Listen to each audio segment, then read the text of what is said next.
샬롬, 호흡 주신, 생명 주신 귀하고 복된 날입니다. 가정에서 함께하는 새벽 예배 2월 7일 월요일 아침입니다. 우리 함께 찬송가 218장, 옛 통일 찬송가 369장, 내 마음과 정성을 다하여서 함께 찬양으로 고백하며 예배로 나아가겠습니다.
이 시간 함께 기도하겠습니다.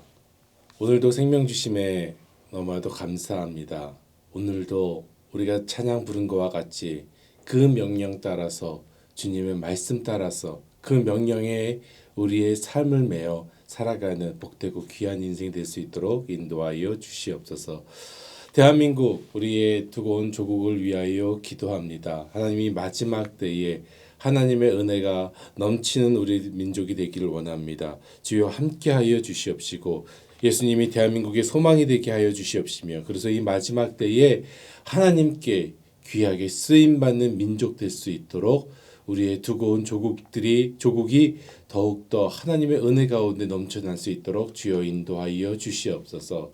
사랑의 하나님, 오늘도 영적인 강건함을 주시길 원합니다. 육적인 건강함 주시길 원합니다. 그래서 말씀으로 시작하는 오늘 하루 하나님의 말씀대로 승리하며 살아갈 수 있도록 주여 오늘도 저희를 붙잡아 주시고 영적으로 깨워 주시옵소서. 감사하며 살아계신 예수님의 이름으로 기도드렸습니다. 아멘.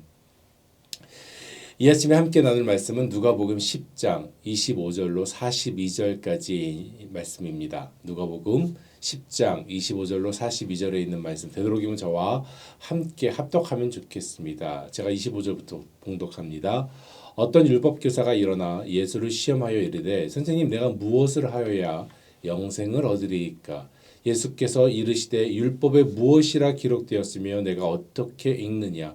대답하여 이르되 내 마음을 다하며 목숨을 다하며 힘을 다하며 뜻을 다하여 주 너희 하나님을 사랑하고 또한 내 이웃을 내 자신같이 사랑하라 하였나이다.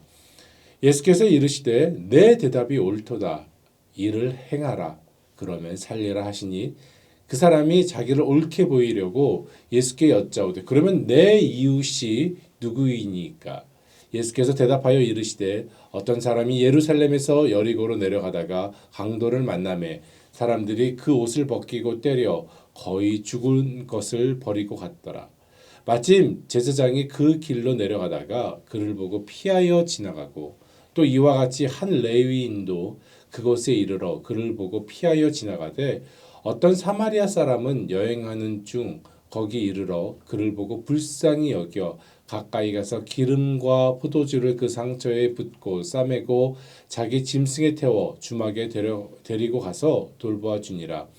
그 이튿날 그가 주막 주인에게 데나리온 둘을 내어 주며 이르되 이 사람을 돌보아 주라. 비용이 더 들면 내가 돌아올 때에 갚으리라 하였으니 내 생각에는 이 세 사람 중에 누가 강도 만난 자의 이웃이 되겠느냐. 이르되 자비를 베푼 자니이다. 예수께서 이르되 가서 너도 이와 같이 하라 하시니라. 그들이 길 갈 때에 예수께서 한 마을에 들어가심에 마르다라 이름하는 한 여자가 자기 집으로 영접하더라. 그에게 마리아라 하는 동생이 있어 주의 발치에 앉아 그의 말씀을 듣더니 마르다는 준비하는 일이 많아 마음이 분주한지라. 예수께 나아가 이르되 주여 내 동생이 나 혼자 일하게 두는 것을 생각하지 아니하시나이까. 그를 명하사 나를 도와주라 하소서. 주께서 대답하여 이르시되 마르다야 마르다야 내가 많은 일로 염려하고 근심하나 몇 가지만 하든지 혹 한 가지만이라도 족하니라. 마리아는 이 좋은 편을 택하였으니 빼앗기지 아니하리라 하시니라. 아멘. 오래전 한국에서는요 안전벨트 특별 단속 기간이라고 하는 것을 만들어서 훈계하고 계몽했던 시간이 기억납니다. 물론 그 이유는 당연하게 안전벨트를 하지 않는 운전자를 처벌하기도 하는 것이었습니다. 재미있는 것은 안전벨트는 본인을 위한 것인데 나라에서 처벌한다고 엄포를 놓아야 안전벨트를 했다는 것입니다. 꽤 오래전이었던 것 같습니다. 물론 지금은요 안전벨트 특별 단속기간 같은 거는 없는 것 같습니다. 없어진 이유는 두 가지가 아니겠습니까? 첫 번째는 사람들의 인식이 그만큼 안전벨트는 안전을 위해서 꼭 해야 하는 것으로 알고 그렇게 인식하고 이제 그것을 행하는 것이고요. 그리고 또 한 가지는 요즘 자동차는 안전벨트를 하지 않으면 벨트 경고음이 너무 시끄러워서 운전을 할 수 없기 때문에 안전벨트를 하는 것 같습니다. 선진국과 후진국의 몇 국을 방문한 적이 있었습니다. 그리고 느낀 점이 있었습니다. 선진국이나 후진국의 국민들이 지켜야 할 사회적인 법, 그 법의 차이는 거의 비슷하다는 것입니다. 놀랍게도 거의 그 차이가 없다는 것입니다. 특별한 몇몇 것을 빼고는 거의 비슷했습니다. 심지어 환경에 대한 법도 그렇고요. 노동에 대한 법도 거의 차이가 없이 비슷했습니다. 하지만 큰 차이가 있는 것이 있었습니다. 그것은 바로 선진국은 만들어진 법을 되도록 대부분이 지키고 살고 있는 것이었고 후진국들은 그 법이 특별한 기간이 아니면은 무시되고 있다는 것입니다. 그래서 옛날에 한국에 있었던 것과 같이 안전벨트 특별 단속 기간 같은 것이 있어서 이때 집중적으로 계몽하고 처벌도 하는 것을 보게 되었습니다. 사랑하는 성도 여러분, 세상에서 가장 먼 길이 무엇일까요? 그것은 아마도 머리에서부터 가슴까지가 아닌가라는 생각이 듭니다.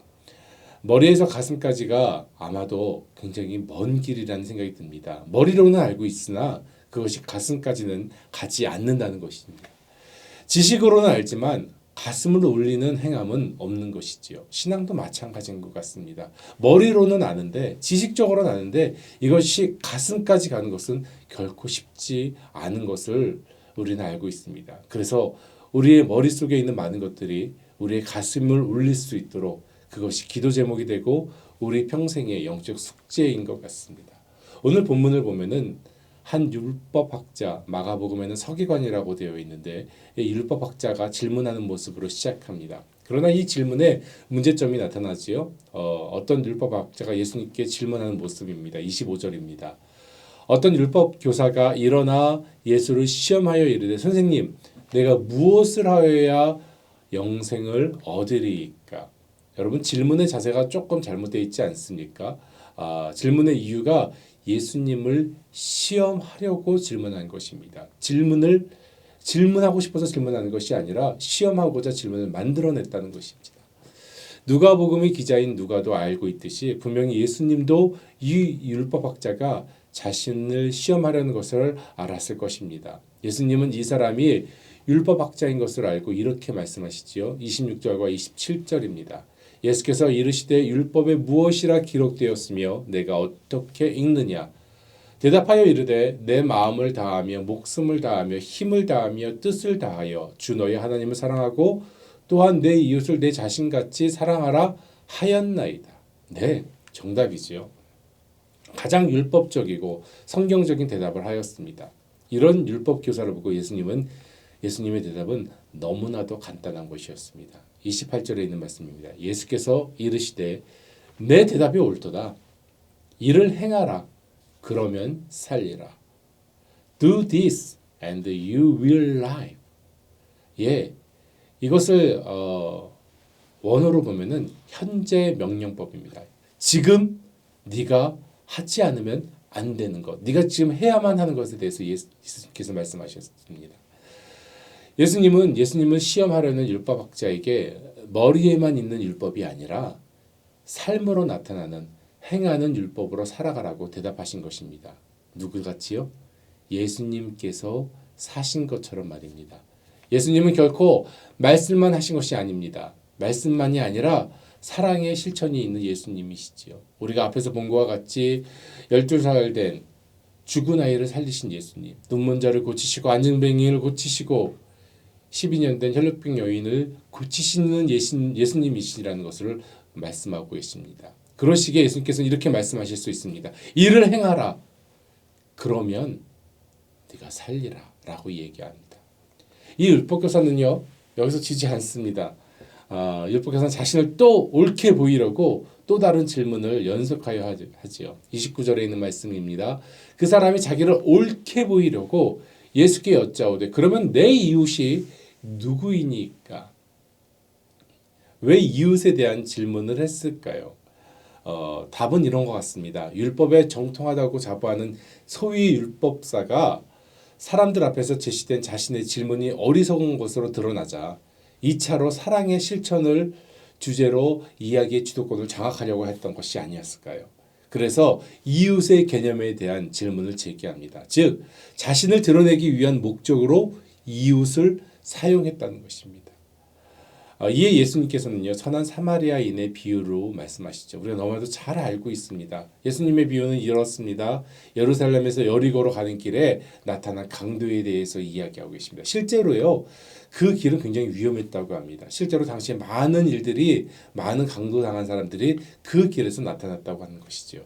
아마 듣는 모든 사람들이 공감할 수 있는 이야기였을 것입니다. 그런데 예수님께서는 거기에서 3명의 사람을 나타내고 있습니다. 한 사람이 강도를 만나자 제사장이 처음 만났고 거반 죽게 된 것을 이 제사장이 피하여 갑니다. 그리고 그 다음에 레위인도 피하여 갑니다. 결국 누가 치료해 줍니까? 여행하던 사마리아인이 그를 자신의 짐승에 세워가지고 치료해주고 주막으로 데려가고 그리고 비용까지도 자신의 것을 내어주는 것을 봅니다. 즉 예수님께서 무엇을 얘기하고 싶어 하십니까? 직분에 대한 이야기 아닙니다. 직분은 제사장이든지 레위인이든지 종교적 지도자의 위치가 중요한 것 그게 아니라 천대받는 사마리아인일지라도 사랑을 실천하는 것이 중요하다는 것을 말씀하고 있는 것입니다. 이것이 진정한 이웃이라고 말씀하고 계시다는 것입니다. 여러분 당시 사마리아인들은 어떤 사람들이었을까요? 기원전 740년 아시리아 사람들이 사마리아를 정복한 후 아시리아 사람들이 이주를 시켰습니다. 그리고 외국인들도 그 가운데 포함되게 되었죠. 즉 이방인과 피가 섞이게 된 민족이 되었습니다. 그리고 다시 유대로 돌아와서 사마리아 지역에 안착하게 되었습니다. 예수 시대에 이 명칭은요, 이 사마리아인이라고 하는 명칭은 인종적으로 또는 정치적인 의미로 쓰이기도 했다고 합니다. 고대의 세겜과 사마리아 인근에 자리 잡고 있던 종교의 분파에 속한 사람으로도 가르쳤다는 것이죠. 그래서 그들은요, 정통 유대인으로 취급받지 못했습니다. 피가 섞였기 때문에. 그래서 그들은 이방인들과 같이 취급받는 천대받는 사람들이었고 심지어는 그들의 땅을 유대인들이 밟으려 하지 않아서 이 사마리아 땅을 지나서 올라가는 것이 아니라 삥 돌아서 올라가게 되었다는 것이지요. 하지만 예수님께서는 그 길로 가시며 사마리아 사람들을 또한 사마리아 여인도 만났던 것을 우리는 알고 있습니다. 그런 사마리아 사람을 예수님은요 오늘 비유해서 말씀하십니다. 참된 이웃으로 말씀하고 계십니다. 그 사람이 사마리아 사람, 제사장, 유대인 이런 것들에 대한 평가가 아니라 단 한 가지입니다. 사랑을 실천한 사람이라는 것입니다. 사랑은 이론이 아니라 행함이고 실천입니다. 참된 이웃은 이론적인 친분이 아니라 마음이 그리고 손과 발이 함께 가는 것입니다. 오늘 이 질문에 대한 예수님의 대답을 볼까요? 너도 이와 같이 하라. 이론적으로 배우는 율법이 아닌 행하고 실천하는 삶입니다. 머리에서 내려와서 가슴으로, 가슴에서 내려와서 손길로, 손길에서 내려와서 발길로 내려가는 것입니다. 발길로 다가가서 다가가는 그 삶을 예수님은 강조하고 계시는 것이죠. 사랑하는 성도 여러분, 머리에서 내려오길 바랍니다. 머리에서 내려와서 생각에만 머무르는 것이 아니라 머리에서 내려와서 우리의 가슴을 울리는, 우리의 삶이 있는 우리의 신앙 되기를 주님의 이름으로 소원해 봅니다. 요한복음 13장에서 예수님은 이 모습을 제자들에게 보여주셨습니다. 예수님께서 제자들의 발을 씻기시는 것입니다. 여러분 발을 씻길 때 어떻게 씻겨야 될까요? 허리를 꼿꼿하게 서가지고는 발을 씻길 수 없을 것입니다. 무릎을 꿇고 스승의 자리에서 내려와서 제자들의 발에 코를 갖다 대고 그리고 머리를 조아려서 발을 씻기는 것입니다. 제자들의 발을 씻기시는 그 손길을 우리가 배우기를 소망합니다. 그 무릎을 배우기를 갈망합니다. 만약에 믿음 생활을 한다고 하고 나를 나타내려고 한다면 예수님은 오늘 본문에 나타난 율법 교사의 그 교만함을 바라보듯이 나를 바라보실 것입니다. 하지만 우리가 선한 사마리아인처럼 행하는 믿음이라면 제사장보다도 중요한 책임을 맡은 그 레위인보다도 더 칭찬받는 예수 제자가 될 것입니다. 이와 같이 하라는 예수님의 말씀을 따라 행함이 있고 실천이 있는 선한 이웃, 실천하는 예수님의 제자가 되시기를 주님의 이름으로 축원합니다. 오늘 말씀에는 후반절에 또 다른 말씀이 같이 더불어져 있습니다. 38절에서부터 42절에 있는 말씀입니다. 마르다와 마리아의 집에 방문하신 예수님, 바로 그 모습입니다. 예수님이 오시자 분주히 예수님을 대접하고자 하는 바쁜 마르다의 모습이 나옵니다. 그 바쁜 시간에 가만히 앉아서 말씀만 듣고 있는 동생 마리아, 이 모습을 본 마르다가 한마디 합니다. 예수님께 다가가서요. 40절에 있는 말씀이죠. 마르다는 준비하는 일이 많아 마음이 분주한지라 예수께 나아가 이르되 주여 내 동생이 나 혼자 일하게 두는 것을 생각하지 아니하시나이까 그를 명하사 나를 도와주라 하소서. 이렇게 이야기합니다. 근데 이해가 됩니다. 이해가 되지요. 마르다가 이해가 됩니다. 만약에요. 이런 상상을 한번 해보길 원합니다. 만약에 예수님이 이번 주일에 우리 교회에, 우리 ANC 교회에 육신으로 살아서 걸어 들어오신다면 그러면 어떻게 될까요? 생각해 보겠습니다. 아마도 난리가 나지 않을까요? 온 교회는요 다 뒤집어서 대청소를 할 것이고요. 어마어마한 전 세계 기자들이 찾아올 것이고 외부인들이 찾아올 것입니다. 거기에 유명인들이 함께 몰려와서 이 교회는 발 디딜 틈이 없을 것입니다. 이것을 준비하는 우리 교인들은 어떻겠습니까? 매우 바쁠 것입니다. 스태프들은 더 바빠질 것입니다. 그뿐인가요? 예수님을 대접하기 위해서 온 교회가 총출동해서 음식을 준비하고 주차 정리를 하고 예배 진행을 위해서 정말 바쁠 것입니다. 근데 그것을 바라보는 예수님이 어떠실까요? 예수님의 마음은 어떠실까요? 내가 이곳에 온 것은 복음을 전하기 위함인데, 말씀을 전하기 위함인데, all nation의 영혼 구원을 위하여 철치에 온 것인데 너희는 너무 바쁘구나. 내 음성은 관심이 없고 대접에만 바쁘구나. 예수님은 본문에서 이렇게 마르다에게 가르치고 계십니다. 주께서 대답하여 이르시되 마르다야 마르다야 내가 많은 일로 염려하고 근심하나 몇 가지만 하든지 혹은 한 가지만이라도 족하니라. 마리아는 이 좋은 편을 택하였으니 빼앗기지 아니하리라 하시니라. 지금 예수님은 누구를 칭찬하고 계십니까? 예수님은 말씀의 앞에 앉아 있는 말씀을 듣는 마리아를 칭찬하고 계십니다. 오늘 말씀으로 알 수 있는 두 가지를 한번 살펴보길 원합니다. 예수님은 선한 사마리아인과 같이 실천하고 행동하는 그리스도인, 즉 선한 사마리아인과 같은 일을 찾고 계신다고 말씀하고 계십니다. 성경을 통하여 선한 사마리아인을 말씀하시면서 너도 이와 같이 하라라고 명하고 계시지요. 동시에 오늘 후반절에서 본 말씀과 같이 예수님은 대접에 분주한 마르다보다 말씀 앞에 나와서 주님의 말씀에 집중하는 마리아를 칭찬하고 계시다는 것입니다. 사랑하는 성도 여러분, 우리는요 이 두 가지를 함께 해야만 합니다. 말씀과 실천, 행함과 말씀이 공존하는 신앙이 되어야 된다는 것입니다. 말씀 없는 실천도 안 되고요. 행함 없는 말씀의 삶도 참된 제자의 삶이 아니라는 것입니다. 위의 것을 찾되 이웃을 사랑하며 베푸는 삶, 행하고 실천하되 말씀의 중심으로 이루어지며 살아가는 우리의 신앙이 되어야 된다는 것입니다. 머리로 받은 은혜가 가슴으로 나가고 가슴으로 받은 은혜가 손발로 나가야 됩니다. 그리고 이웃에게 전해져야 된다는 것이지요. 오늘도 주님의 말씀이 우리에게 도래했습니다. 말씀 듣고 나가시지요. 이 말씀을 가지고 말씀과 실천, 행함과 말씀으로 예수님의 인정받고 칭찬받는 선한 사마리아의 삶을 사시는 저와 여러분 되기를 주님의 이름으로 축원합니다. 말씀으로 채워지는 마리아의 삶을 사는 저와 ANC 모든 성도님 되시기를 다시 한번 주님의 이름으로 축원합니다. 함께 기도하겠습니다. 사랑의 하나님, 감사합니다. 이 아침에도 말씀 들고 나아갑니다. 머리에 있는 우리의 신앙이 가슴으로 내려오게 하시고 가슴에 있는 우리의 신앙이 손과 발의 실천이 되어서 예수님을 따라 행하는 삶 될 수 있도록 인도하여 주시옵소서. 행함만 있는 것이 아니라 다시 또 말씀으로 돌아가길 원합니다.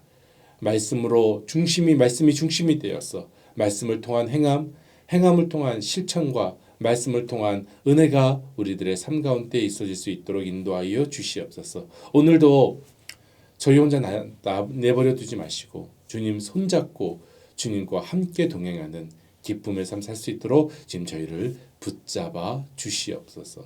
살아계신 예수님의 이름으로 기도드렸습니다. 아멘. 오늘 하루도 주님 말씀 붙잡고 기쁨으로 승리로 나가시는 저와 여러분 되시기를 주님의 이름으로 축원합니다.